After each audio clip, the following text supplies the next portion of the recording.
Good evening, fans. Tim Kitzrow here, the voice of NBA Jam, and you're listening to the Game Dev Breakdown Podcast, brought to you by CodeWritePlay.com. Whoa, boom shakalaka! My mom gave birth in 1985. I was bluer than a Pac-Man ghost, barely alive. In the Cold War, my only blanket was Tetris. I played Rampart with Reagan, rampage the world for breakfast. The laundromat was my sanctuary. All right. Hey, everybody. Todd Mitchell here. It is Game Dev Breakdown. It is time for some Game Dev talk. And talk is what we're going to do. Because we have a little interesting news story that's sort of unfolded over the last week or so. I've been following, kind of curious to see what all parties were going to say and do before I talked about this, but it's about a game I like, which is Golden Axe, which I'm sure you figured out before you hit the play button. But I love Golden Axe. My friends love Golden Axe. Everybody loves Golden Axe. Real quick first, thanks for the feedback on the previous episode. I know it was going to be a little controversial. I didn't entirely know what to expect. The folks who have gotten in touch have been... You guys seem to get it. You guys seem to get it. I know that I'm not going to hit home with absolutely everything I put out there, but I am continuously blown away. You don't have to agree with me. I appreciate that many people listen to me who don't necessarily agree with everything I say, and it would be weird if you did.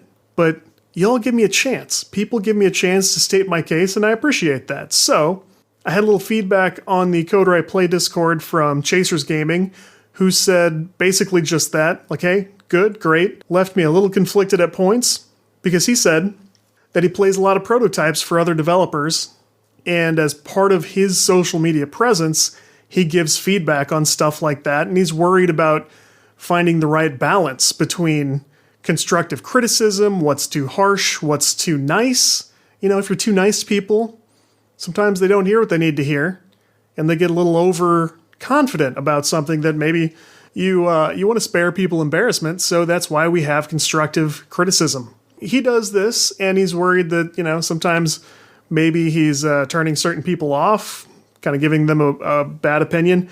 I could have talked about finding the right balance, because I don't think you can realistically strive to keep everyone happy at all times. I don't think that's healthy for you or for them, and no one's going to love every word out of your mouth ever. If I was having basic communication with somebody, brought up something they might change in their game, we all know how to be nice, for the most part, how to present something kindly. If someone's offended by that, or they're hurt by that, and they decide they don't want to be friends anymore, I said in my case, as long as I tried to deliver that with kindness, and if somebody came to me and said, like, hey, that was a little harsh, I would apologize. I'm sorry, that was completely meant in kindness. I wasn't dumping on you or anything like that. I don't want you to be upset. And if I started that way, responded that way, if they said they were upset and they were still upset, it's probably okay if we part ways, I'll never keep you happy. If my honest and sincere communication turns you off, and my sincere apology turns you off, it would have only been a matter of time before something worse probably would have happened. Like, I can't keep a person like that happy. So if I came across like I was just bending over backwards at all times to give people 100% of my time and attention, regardless of how they received or interpreted anything, you can't keep somebody like that pleased. So it's important for me to point out there is a balance to strike, and you'll have a better sense of that than I will. So Chasers, tip of the cap to you. Good point, good call out. And with that, let's dig into our story, because it's kind of interesting. Like I said, I love Golden Axe, and Sega is apparently celebrating its 60th anniversary. I was mentioning on Twitter that it's really entertaining to me that stylistically, you're supposed to put Sega in all caps, SEGA, but it's not an acronym. It doesn't stand for anything. The letters don't stand for anything. It's an abbreviation of Service Games. It was actually an American guy who was in the military who started the company. I feel like a lot of people get the sense that it was started in Asia. That's not true. It was started in the US, I think in like Hawaii. I forget who wrote about this. I read about this, I'm sure, in Console Wars and a couple other books that came out around that time, all telling Sega's story in one shape or another. But that's a funny thing. So they've been around 60 years. That's a long time for a company that has done video games most of that time. They started with mechanical games and, more amusement type stuff, but they moved to games pretty quick. Back in the golden age of arcade times, they released Golden Axe, which is awesome. If you haven't played Golden Axe, you have to. It's just a weird, quirky fantasy. It's just very fun and very goofy, and I love the vibe of the music. Like, I was just playing the soundtrack on YouTube in the background, put my own words in, I love that music, and I love the game. It apparently occurred to Sega. How do I dive into this? To celebrate the 60th anniversary, Sega, just out of nowhere, added a listing to Steam titled Golden Axed, a canceled prototype. That's the whole title. If you look at this page, it's got a description. A summary of this is, at the beginning of the decade, Sega Australia worked on classic IP reboots. So they were sort of revitalizing some of their old intellectual property, and they called this initiative Sega Reborn. And I kind of remember that. I kind of remember, like, earlier on Twitter, I feel like they were hinting at that and following people in the game industry and stuff, and I think they followed me at one point. Apparently, Sega Studios in Australia was a big part of this, trying to get some of these projects off the ground. They were, I guess, it's very hard for me to piece this together, even though I've spent a bunch of time with it already. I can't figure out, like, if they were taking in prototypes from external developers, like subcontracting outside that studio. I think that's what this was. But basically, Sega said, hey, as a special treat here in the present day, we are releasing a prototype we had made way back then so that we could, in an effort to continue this Sega Reborn project, we were going to do a Golden Axe game. We had a prototype. It got canceled, but here it is. You can download one level, which is, they call it a vertical slice. Hey, if you don't know the vertical slice concept, here's what it is in a nutshell, because people were foggy on this idea. Picture a video game like a big piece of lasagna, because lasagna has layers, right? So you've got your audio layer, your graphics, your networking code, like every major component of a video game. Think of that as a layer in the lasagna piece. So a vertical slice demo, or if they just call it a vertical slice, there are whole studios that specialize in this. They basically take each one of those layers, apply it to, say, level 1 of your game, and when they say vertical slice, they mean a fully playable piece of the game that looks like it's complete. So instead of going like, I've got this prototype, it's just a man on a black background, and he walks around, and he's animated, but there's nothing else done yet. That's just one layer. That's like probably 2 layers.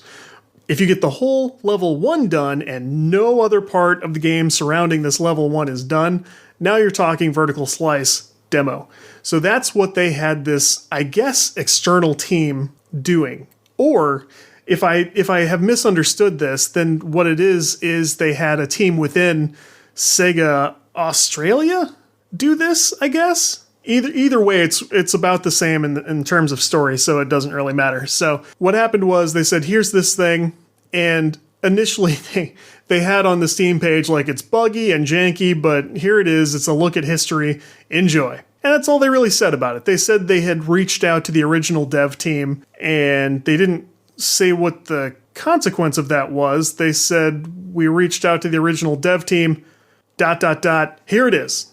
So it's odd that they brought that up at all. It's unclear why or what it meant.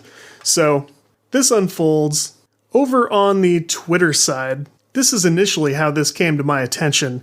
A tweet from one Tim Dawson at Ironic Account on Twitter, who apparently developed Assault Android Cactus, which is a funny name if you're not familiar with the game, but if you've played the game, you know it is awesome. He made one of my favorite indies from the last few years. I really like Assault Android Cactus. I think it was one of the Xbox games with gold not too long ago, because I played the crap out of it, and I got several of my friends to as well. So I think it was free at some point. That's how I got them to play. But he was apparently, well, here's what he says. He said he was surprised to learn Sega was releasing a prototype he produced in 2013 under crunch conditions. Okay, well, I understand bringing up crunch if you crunched, but crunch doesn't really have anything to do with that. I'm going to sound like I'm coming down harshly on Tim. Again, I'm a fan of Tim's work, for sure. But I want to try to evaluate all sides of this story objectively. And to do that, I kind of have to put the brakes on some of the heat that Tim puts on his tweets here, because some of it is kind of very emotional and very accusatory. And I don't feel like all the accusations are completely... I can't say they're not fair, and I can't say they're not true, but I think they're a little extra. They're a little extra. So let's check out what he says. Says he produced this thing in 2013 under crunch conditions. Okay, fair enough. And I'm paraphrasing his many tweets here, but he says the project was a nightmare. He never heard from anyone at Sega about this. Okay. I mean, they said they reached out to the team. They didn't say they reached out to Tim, so fair enough. But he said just suddenly it was released, their credits were removed, and a joke title sequence was added. This is true. He had a screenshot of what the title sequence looked like in this demo at first, and it just, of course, said Golden Axe because he was trying to make a prototype for Golden Axe. He had his studio name on the bottom. I guess he was an external studio team. They had a different logo on the bottom, like in the corner. That was removed. There are side-by-side screenshots you can see. Nobody seems to deny that. Sega, I guess, when they were porting this to PC so they could release it, the joke was that when Golden Axe comes up on the screen, it bumps over to the left and adds a D at the end, so Golden Axed, like they axed the game. Okay, like that's kind of a... If it's made by an external team, that's not a great joke to make, like, we fired them, basically. Anyway, he says he and a partner had done a prototype for, quote, the studio, which I believe he's talking about Sega Studios Australia. And he said a producer they had worked with before asked them for a vertical slice demo for an internal pitch. So they were having an external team, if I'm understanding right, do this demo, and then Sega was going to use it internally to pitch further up the chain, I guess, to see about making this prototype into a complete game, which would have been a modern 3D Golden Axe, which would have been awesome. That would have been really great. I don't think any Golden Axe fan wouldn't have wanted that.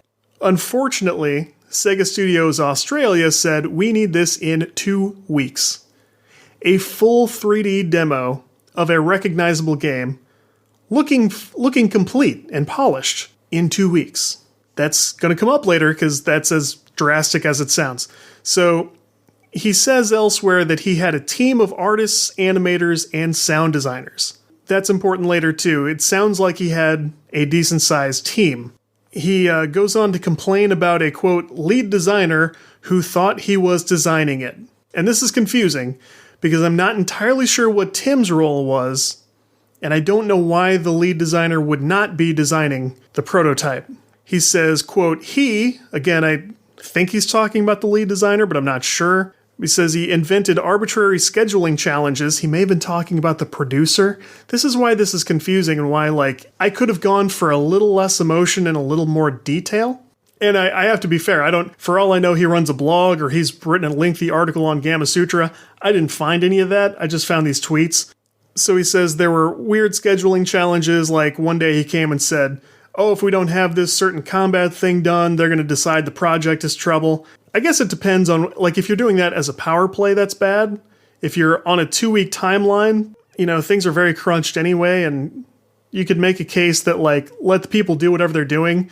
Or you could make the other case, you do need to set some targets and make sure certain things are done at certain points. So it's hard to say where the fair line is here. He says at the same time, it came up that he, whoever he is, wanted to branch the repository and do a Streets of Rage demo at the same time. Now, and he said he called somebody at 2 a.m. to get that stopped. There was a lot of politics going on.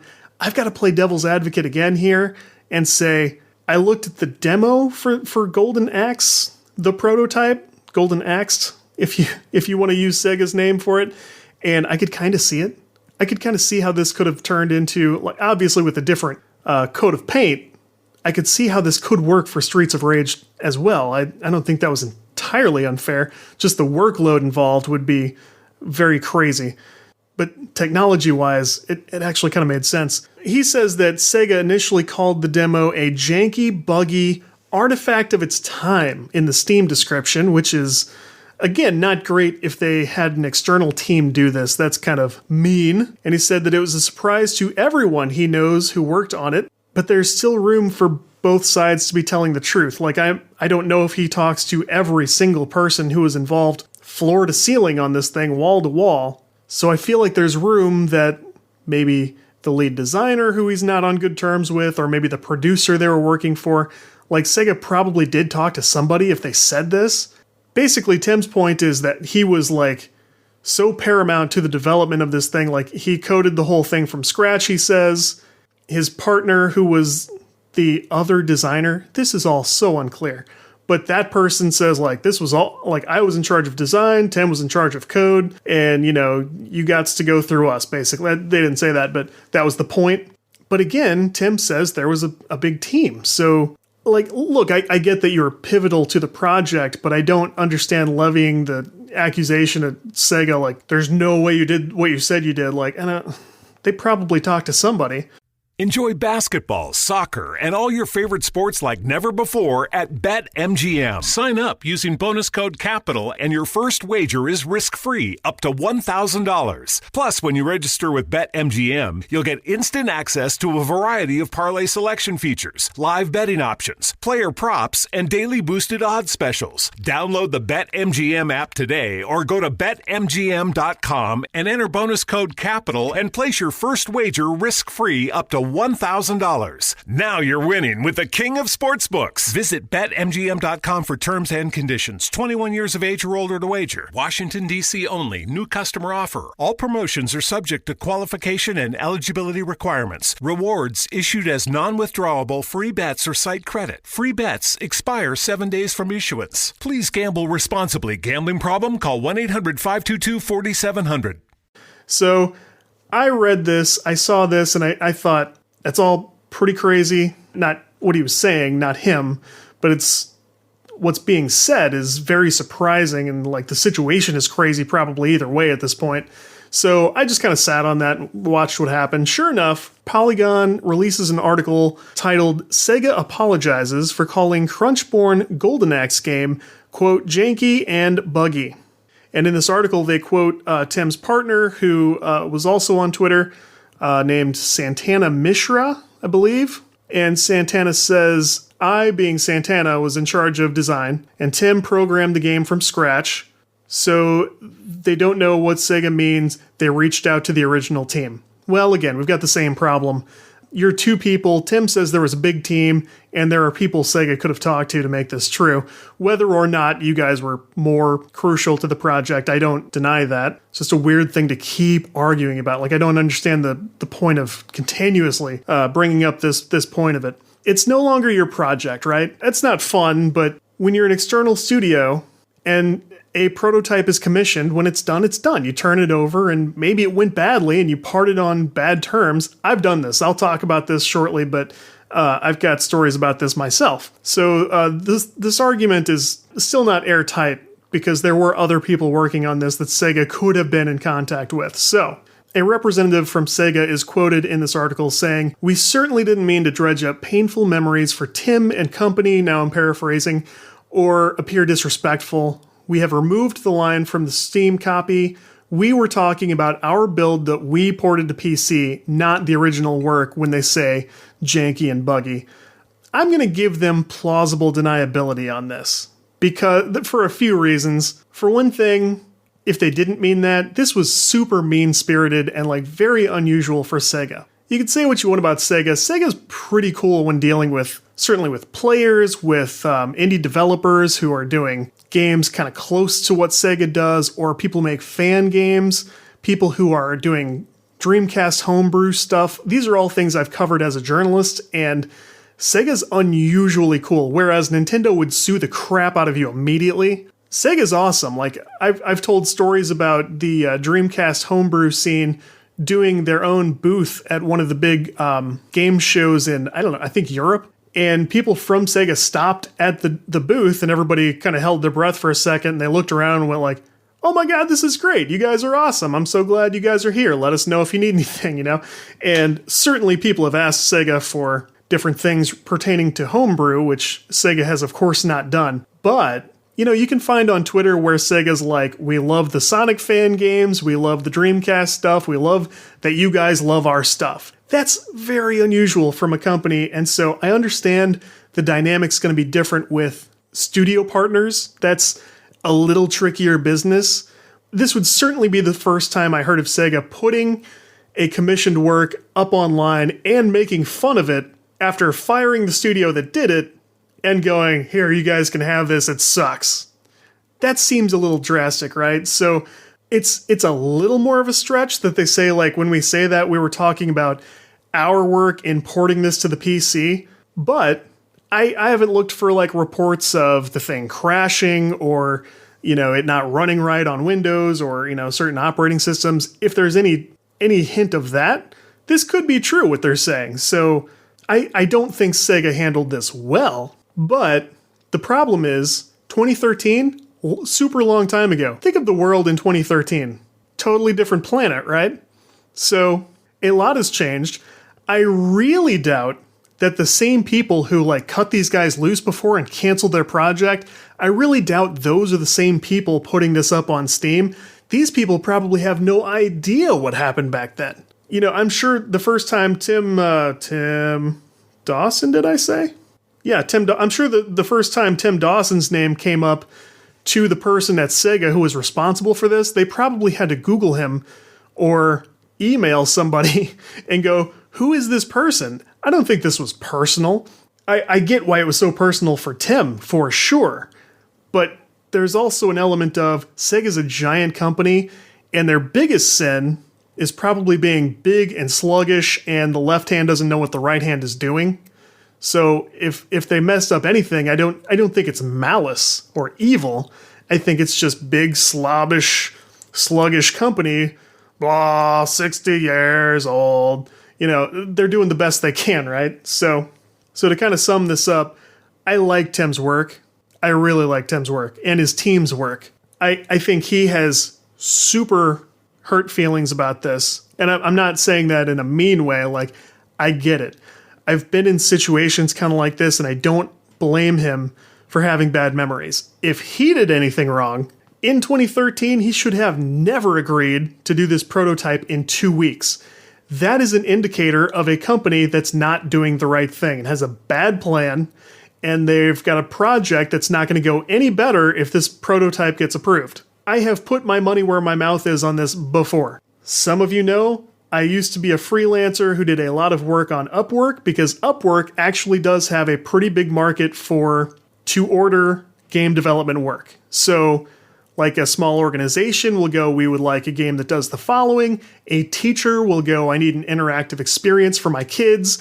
There's a decent amount of work for like a Unity developer or an Unreal developer. You can find clients without too much trouble, and I've drummed up decent business that way. However, I've also turned many people down for a couple of reasons. One, if somebody doesn't get back to me when they say they will, like during the planning and bidding stages and stuff, I know that's going to be a mess. I turn those down. I am brutal about that.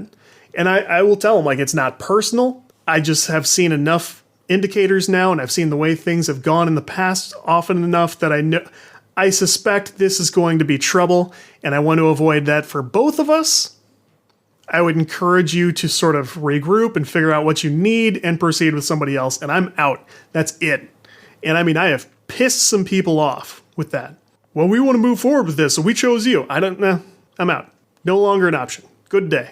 Even if it was Sega, if Sega came to me tomorrow and said, if you can do this in Unity in 2 weeks, we will give you an entire game and you will develop the next Golden Axe for Sega and you will go down in history, I would tell them, of course I'm not going to do that.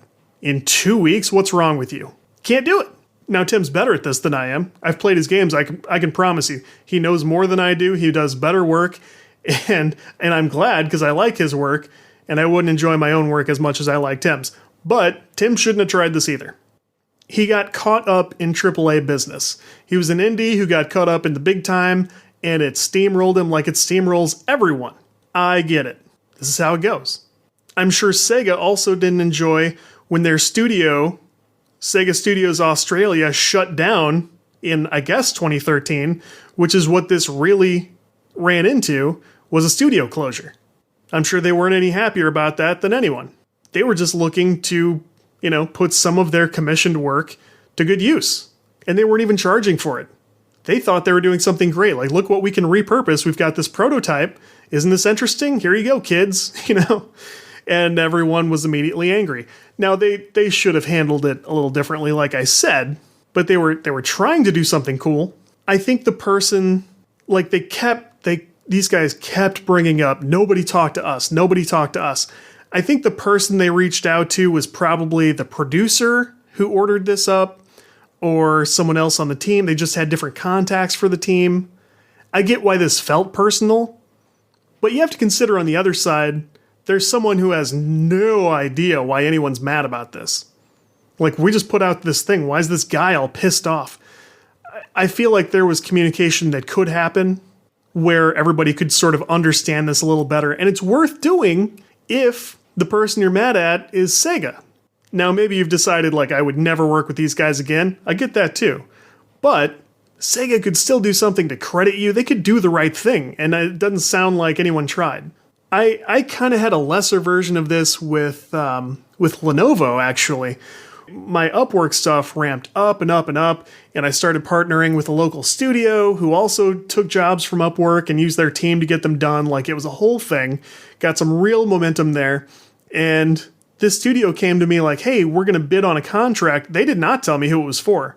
They said, we're going to send you a thing, and you can look it over and tell us. And it turned out Lenovo was going to a huge conference for VR stuff, and they needed a Unity developer to program a bunch of interactions in this demo, and I worked my butt off for a not a long time, but we had like a short period of time where it was like very intense development, sending stuff back and forth. Communication was strained because there was a studio between us and them, and I wasn't getting feedback, so I was like hoping that they were liking what I was sending and what I was doing, and in the end, I sent off the final version of it based on very little guidance, so I was very nervous, and I eventually heard back, oh, the studio loves it. They love the work. They're very happy with it. And I said, oh my God, great. So I didn't hear much back, and I watched the social media stuff from Lenovo as they were at this conference. It was so cool to see people trying this thing I made, or helped make, obviously. And the boss of the studio I partnered with,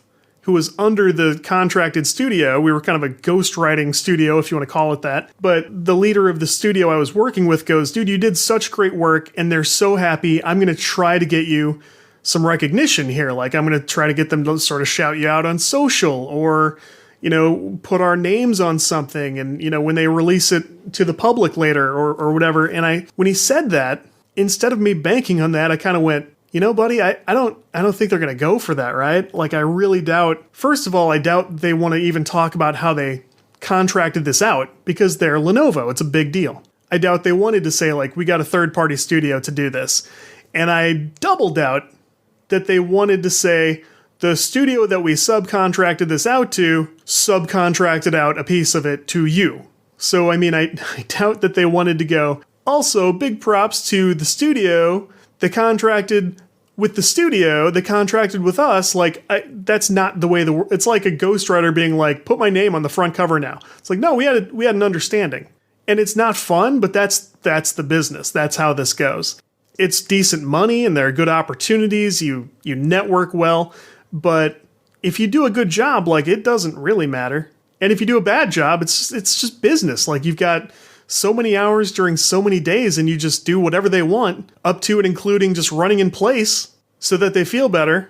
And when it's done, it's done. It's just punch the clock work. And it's not nearly that cool, luxurious, glamorous adventure that is other game development. Any other game development is, you've got a chance to really make a name for yourself. Like, contracting and subcontracting, you basically won't.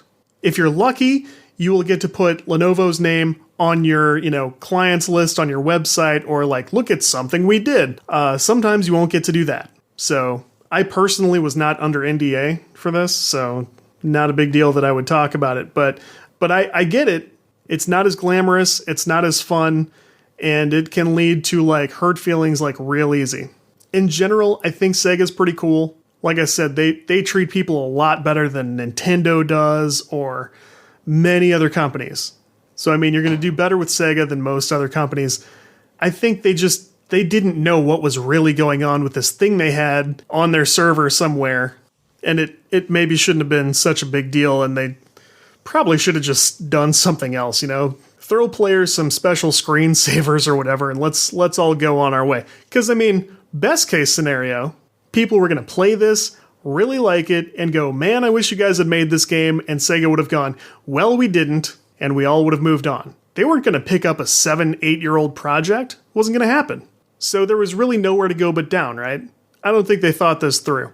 Yeah, takeaways, there's subcontracting work out there. You can do it. But you got to understand, it is not the same as chasing the indie dream or trying to break into the industry. It's not either one of those things. It is, you punch the clock, you try to do a good job, and you go try to find another job. Like, that is it. It's it. It's a great way to learn. It's a good way to get badass, sharpen the skills, cut down your times, improve your planning. But that's it. That is it. If you enjoyed the Game Dev Breakdown podcast, please subscribe wherever you like to listen to these things. It'll just let you know we're doing more shows and more content. We're going to fit in extra stuff, interviews when I get the chance again. There'll be all kinds of things you won't want to miss. So subscribe and you will know about them. Please consider dropping us a rating or a review. I see those ratings come through. I appreciate them. And it has an immediate impact every time. So consider that. If you're on the Spotify side, hit that follow button. Anything like that you can do. Tell a friend if you enjoy it. We have show notes at CodeWritePlay.com. We have a CodeWritePlay Discord server where we're hanging out, sharing what we're doing. It's just a nice place to be. All over social media, I am Mechatodzilla with 1D and 2 L's on Twitter. CodeWritePlay has a Twitter account. GameDevPod is the Game Dev Breakdown podcast Twitter at GameDevPod. And I love hearing from you guys how you're enjoying the shows, topics that are on your mind, feedback. I'll take it. Come one, come all. That's how we like to do it. So that's it for this time. Send ideas. We'll talk about them. Otherwise, I'll just bring you more of what's going on. Todd Mitchell here. Catch you next week. Thanks, everybody.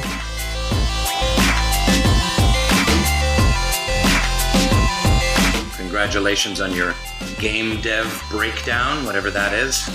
Sounds idiotic to me.